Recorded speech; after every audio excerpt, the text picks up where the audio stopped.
Gilas at saka Iraq. So, yun.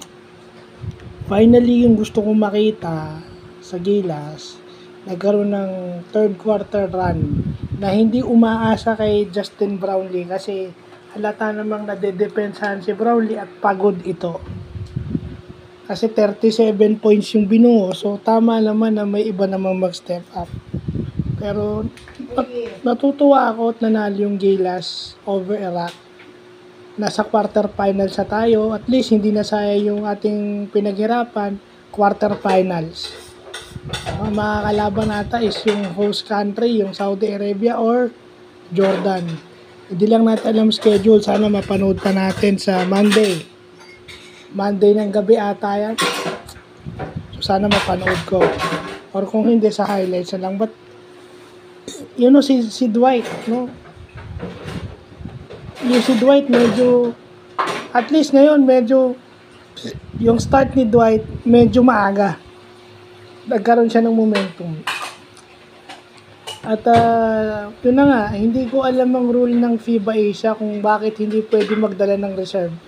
Kasi kung pwede naman magdala ng reserve, sana dinala na lang si Troy, kahit si Troy man lang.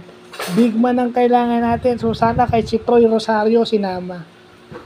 Kasi ang laking bagay ni Calvin Oftana, tingnan nyo na-injured kung kailan nakakakuha na siya ng rhythm sa offense.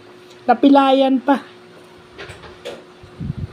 I mean, may separate vlog ako rito, hindi ko dito sasabihin, but ako'y natutuwa sa Gilas.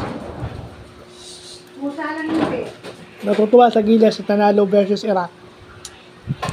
At least nakapag quarter finals, hindi na sayang yung mga preparation.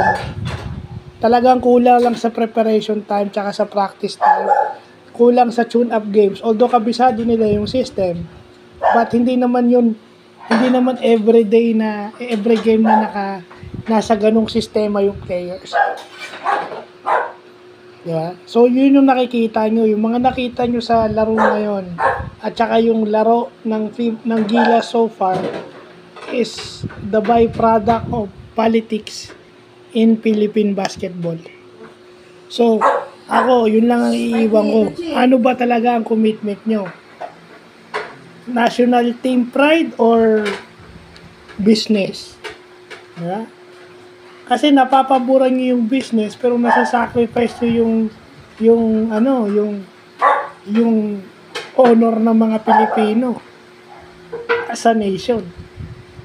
Kasi kung gusto nyo na talagang magkilalanin palalo ang Pilipinas sa basketball, international basketball, dapat yung tournament, yung mga schedules nyo naka-align sa FIBA tournament.